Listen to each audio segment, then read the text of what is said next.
Denver Broncos tight end Albert Okwuegbunam is rumored to be receiving a lot of trade interest from some teams around the National Football League. What does an ideal trade scenario look like for the Denver Broncos? Plus, the Broncos offensive line against the New York Jets has been revealed. Who are your left and right tackles heading into Sunday's matchup? Plus, Baron Browning and a flurry of young Broncos defenders are turning heads. We highlight that and much more in today's brand new episode, Locked on Broncos. You are Locked on Broncos, your daily Denver Broncos podcast. Part of the Locked on Podcast Network. Your team every day. What's up, Broncos Country? Welcome into a brand new episode, Locked on Broncos, your daily Denver Broncos podcast, part of the Locked on Podcast Network, your team every day. Thank you so much to everybody in Broncos Country for tuning in and making Locked on Broncos your first listen of the day every single day, free and available everywhere you get your podcasts in audio format, or whether you watch us on YouTube. Do us a favor, hit that subscribe button or that follow button down below so you never miss out on a day's worth of Denver Broncos news, content, coverage, and more. From the South Stands to the end zone, I'm your host, as always, Cody Roark, Broncos reporter for Mile High Sports, joined alongside, as always, by my co-host, Sayre, Bedinger, site expert, predominantlyorange.com. And as we prepare just a couple of days away from the Broncos hosting the 4-2 New York Jets, there's a variety of things going on right now in Broncos country, including some swirling trade rumors around a Broncos tight end in Albert Okwuegbunam. And obviously, Sayre, the Broncos still have one more practice here on Friday in preparation for Sunday's game. We'll find out the final status of Russell Wilson heading into Sunday's matchup. Will they let him heal, and will they let Brett Rypien rip it on Sunday? It's a lot to discuss, my friend. Let's talk about Albert Okwuegbunam right here. And I think really starting things off on the premise, I felt like last week, him being a healthy scratch against the Los Angeles Chargers was a little bit of a shock, I think, to everybody in Broncos country. It really was. You know, it kind of makes you think, do the Broncos already have something kind of lined up with another team, or do they have like parameters of a trade not necessarily agreed upon, but maybe they've discussed enough, similar trades with enough teams that they're like, all right, we need to make sure Albert Okwuegbunam is healthy going into the trade deadline, which, by the way, is November 1st, which also is creeping up, Cody. I mean, my goodness, I'm like 11 days or 10 days till Halloween here, and the trade deadline is coming up. Like, where is the time going right now? But, man, we're getting close. So you can't help but think the Broncos got to be getting close to a deal here, or they have to have at least something maybe on the table or multiple somethings on the table, because otherwise, why are you making him a healthy scratch? Is it just Greg Dulcich coming back? And if that's the case, Albert Okwuegbunam was your presumptive tight end one, all offseason or in the training camp or things like that. So we kind of saw the writing on the wall throughout the preseason. I know you and I had talked about the fact that,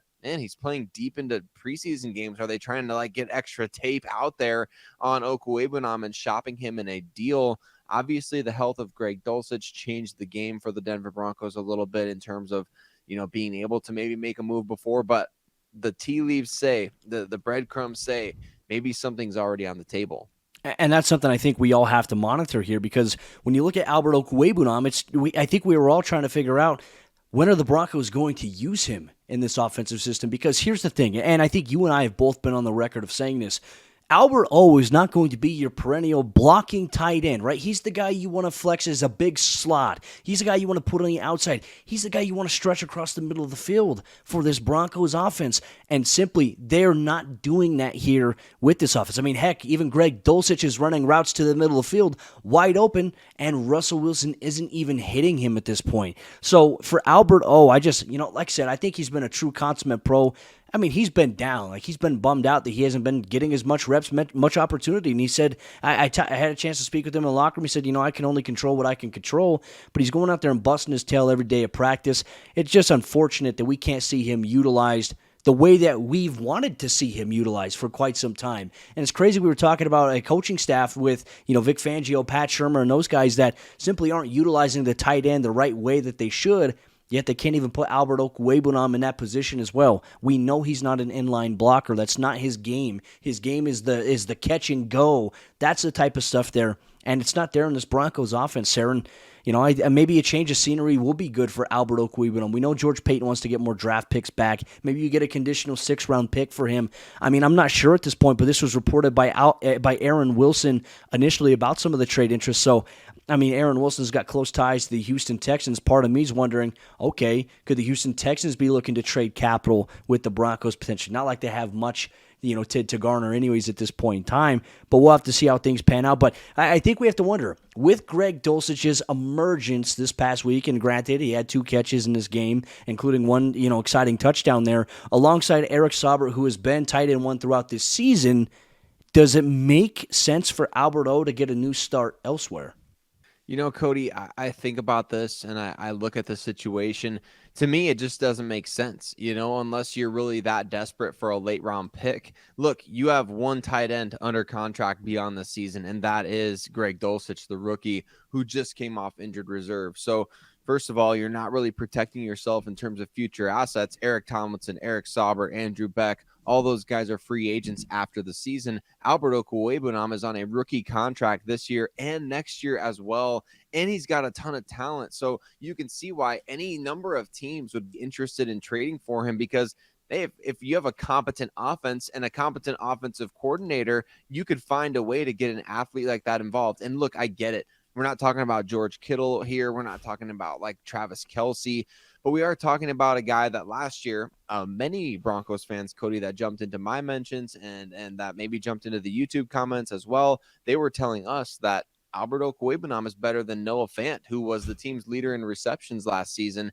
And I mean, I get where they were coming from. Like, he was maybe a bit more efficient with his touches, but the point is, the coaching staff led by Pat Shurmur, who apparently didn't use tight ends, was better at finding ways to get Albert Okwuegbunam involved in the offense than the current staff, which is constantly using 12 personnel, 13 personnel, utilizing Andrew Beck as a H-back and move player out of the backfield.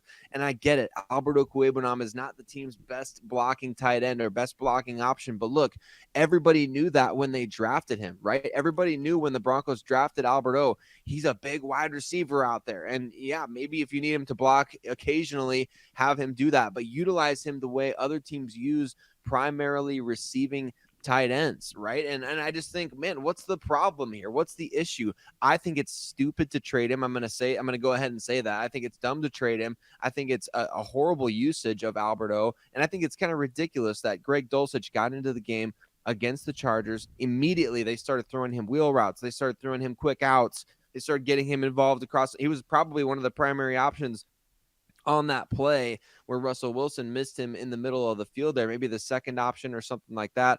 What I'm saying is Albert O he's gotten a raw deal in Denver. So if he gets traded, I could totally see this being one of those things where everybody's like, oh my gosh, I can't believe we traded Albert Okwuegbunam. Look how good he's doing for even a team like Houston. Nick Caserio never saw a trade or a free agent that he didn't like. Well, I mean, tons of options out there, but I think it would be a dumb trade, and I don't like it whatsoever.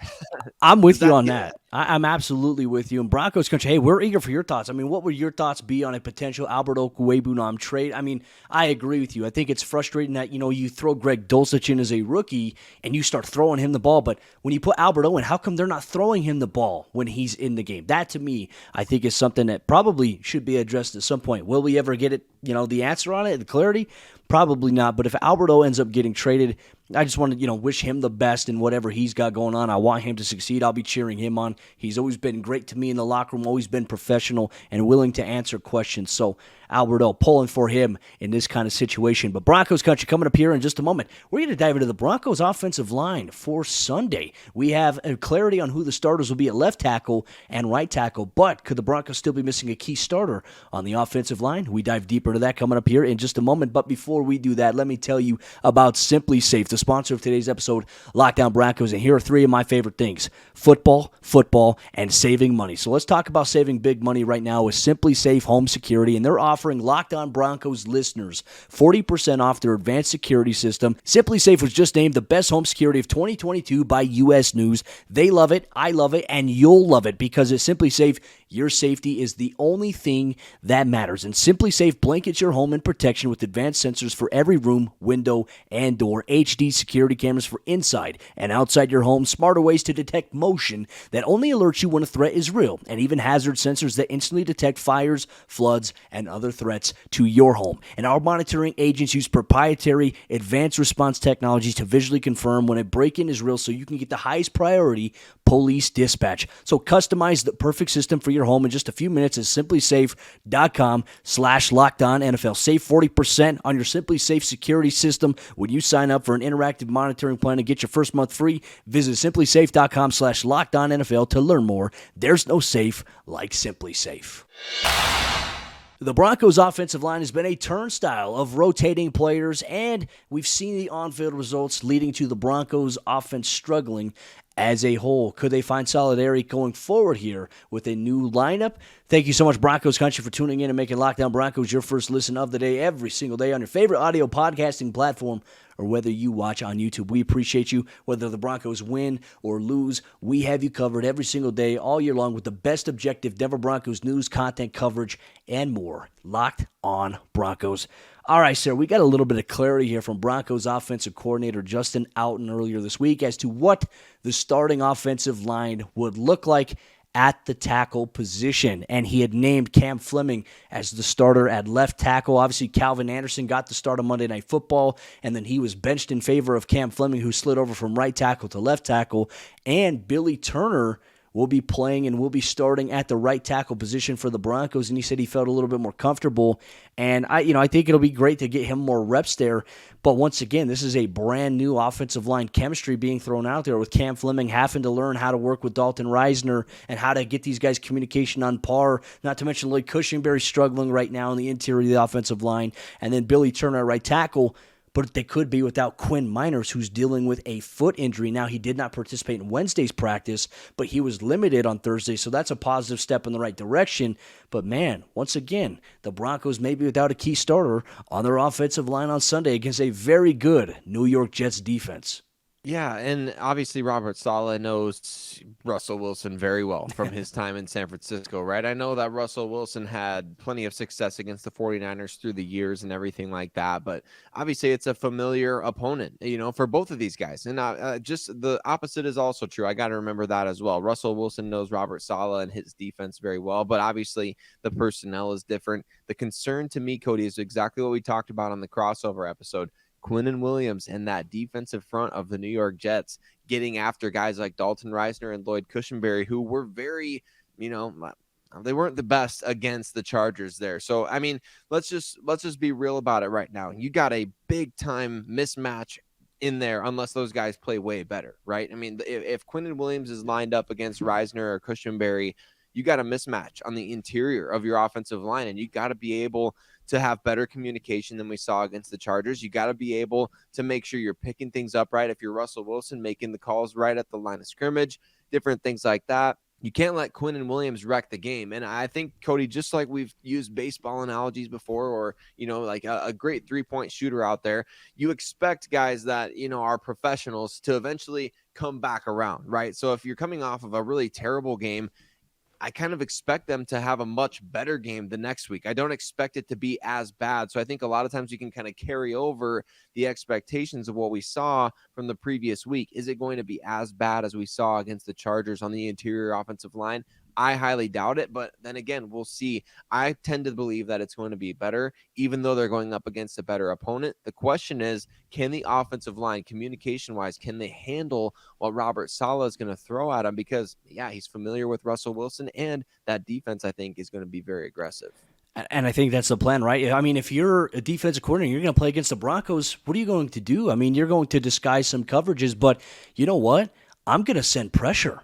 I'm going to send different stunts. I'm going to put a defensive tackle and a zero tech head up on the center. I'm going to slant across his face, and I'm going to blitz the linebacker. I mean, the New York Jets have really good linebackers as well. We're talking about Quincy Williams. We're talking about Quan Alexander. C.J. Mosley is still around. I mean, they have a loaded linebacker group here. Not to mention they have some pretty talented safeties on the back end that come up and play some fill really well. Not to mention on the outside, they got guys like Sauce Gardner at cornerback. So if the Broncos' emphasis is to try to come out and run the football, they have to be effective. And unfortunately, Sarah, I mean, we have not seen them really commit this season to the run game. It has been a pass-heavy offense for the Broncos through 7 weeks, and that's a little bit of a concerning trend. So I imagine Robert Saleh is going to do what other defense coordinators have done.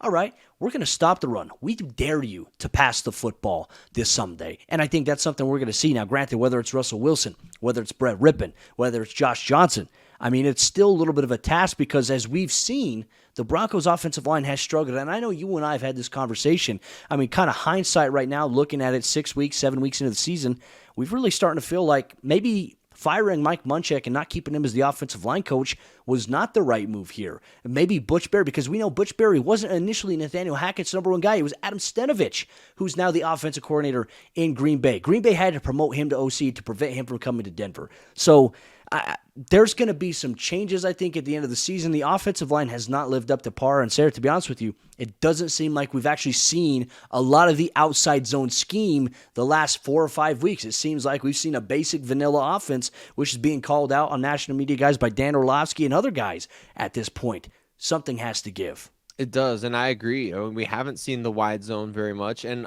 as a result, we haven't really seen many play-action bootlegs, getting Russell Wilson out there in space and able to kind of maybe, okay, if the pocket is not going to be clean, let's get him a new pocket outside of the pocket, right? Let's have him create a new platform out there.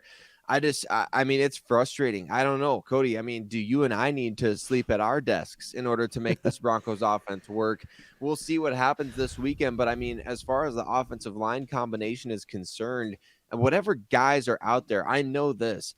The Los Angeles Chargers, we just played a game against them. And yes, I get it. Justin Herbert was pressured quite a bit, but he was only sacked 2 times in that game, Cody. And yeah, a lot of that is on him.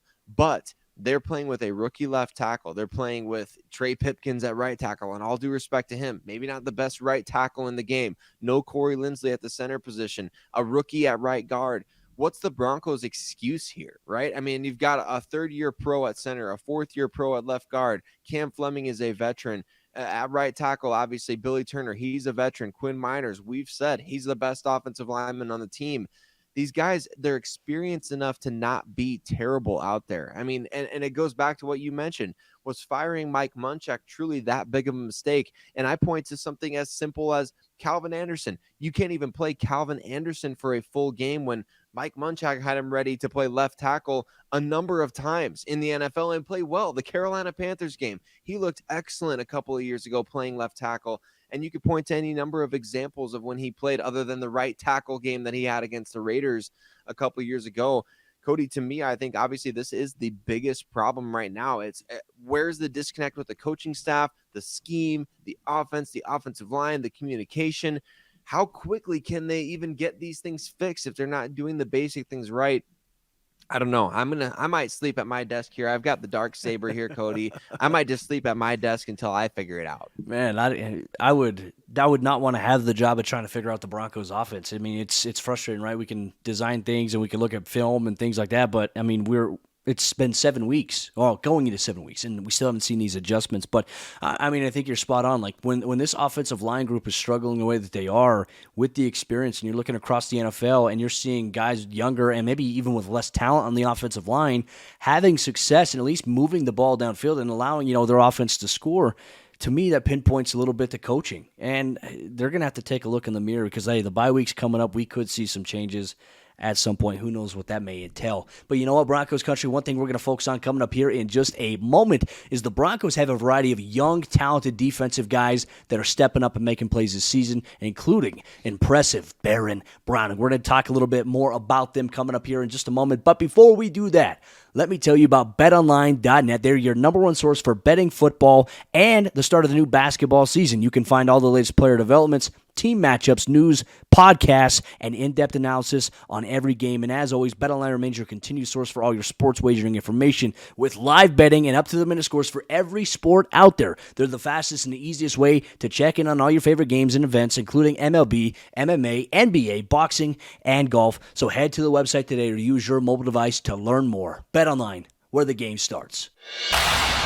The Broncos defense features a variety of talented playmakers, but some of the young guys that have been stepping up into big roles deserve some highlighting. Thank you so much, Broncos Country, for tuning in and making Locked On Broncos your first listen of the day every single day. We appreciate you so much. Sayre, my friend, there's a lot of young defensive guys we want to rave about a little bit, and I know we had a chance to speak with Ejiro Evero on Thursday's practice at the UC Health Training Center, and he highlighted a little bit of some of these young guys here. But I think we should start off by highlighting a guy who is just flashing off the tape, and it's hard not to even get excited about maybe what he could potentially add in the future, and that is Baron Browning at the outside linebacker position. Now, this past week against the Chargers, he had the 5th fastest sack of the week at 2.7 seconds from snap to sack. That is efficient, and he's got the shoulder bend, the dip, he's got the pass rush moves, and he's also got the Von Miller-like sack celebrations. Not to mention he had the sack, he had a interception, he fumbled the ball and recovered it. So he kind of had the trifecta in this game against the Chargers. He's been a standout player alongside another player, another rookie at this point, who also had his first career sack against L.A.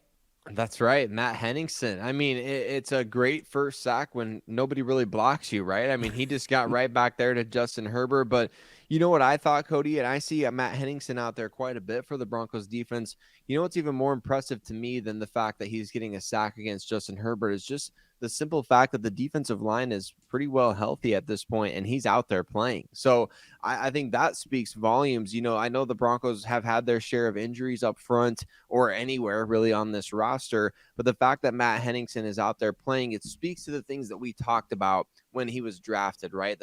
The walk-on, the former college walk-on who started, you know, as I think, what was he, the first freshman walk-on to ever start for the Wisconsin Badgers or something like that. I mean, just it speaks to this guy's ability to really take to, you know, great coaching, a great scheme. He can play a versatile role up there. You love Matt Henningson and what he brings to the table. In terms of this draft class, I mean, it's been a bit of, you know, just pieces here and there from these rookies so far. But I think what we're seeing, Cody, even without a first-round pick and even without a pick until the last of the second round, we're seeing some impact from this rookie class in a pretty substantial way, I would say, in terms of their ability to fill out a roster. Not every draft class is going to have just these superstar, you know, everybody starts for your team, like 2017 Saints, or even like we're going to see this weekend, 2022 Jets, a lot of really good rookies. You know, the Broncos have a class that's going to contribute to this roster, I think, for at least the duration of their rookie contracts, if not longer. And that leads us to a couple of other talented rookies showing out so far this season. Well, we talk about Damarri Mathis now being a starter here, and I thought he played really well outside of the fact he had the 4 pass interference calls. I asked Ejiro Evero on Thursday, you know, what type of confidence he has in him, just seeing him respond by not changing the way that he played, right? Because usually when you're getting flagged and people are targeting, sometimes you play on your heels a little bit. Sometimes you make it easier for the offense to target you. And that simply was not the case. I mean, he still played as aggressive as he could be. And even Ejiro Evero said this to me. He said he still had that look in his eye. So that's always a great thing that you want to see in a young guy. He's contributing. But I even want to give a little bit of a highlight here to kind of an under-the-radar guy who hasn't been mentioned as much, hasn't gotten as much playing time this season. And even Ejiro Evero mentioned Inyoma Uwazurike in Thursday's press conference. He mentioned that even though he hasn't had as much playing time on the field, he's had an impact, whether it be in practice. The one game he actually played, he also had an impact on the defensive line as well. So it's just one of those moments right now. You look at the defensive line, there's some veteran guys there, a lot of guys contributing, and Inyoma Uwazurike will get his opportunity at some point this season, as he already has some reps as is. But man, I agree with you. I think you look at this draft class this year, I think everybody had high expectations about Nick Bonita right now, which, look, here's the reason. He was a late round 2 pick. People are viewing him as the Broncos' first-round pick. That's not the case. People need to stop with that stuff because it's creating this unrealistic expectation. Same with Inyoma Uwazurike. He was drafted a little bit higher than Matt Henningson. But Matt Henningson, we're seeing playing a little bit more of a prominent role right now. That's not indicative of Inyoma Uwazurike or, you know, any deficiencies that he has. It just means that these guys have different roles and the coaching staff sees it. And some guys may need more development. That's how I viewed this last draft class. I viewed this as guys that are going to come in. Maybe you might have 1 or 2 guys that are going to start. But for the most part, these are all guys that are going to develop here. And I think so many people have lost sight of that.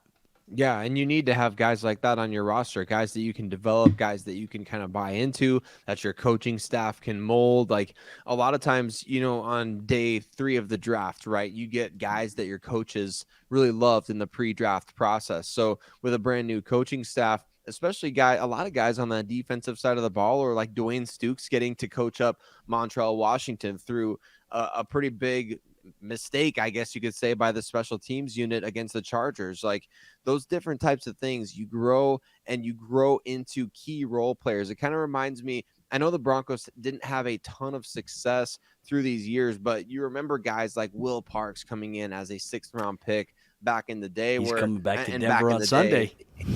He is. And he's got a bit of a chip on his shoulder, doesn't he? I saw that tweet.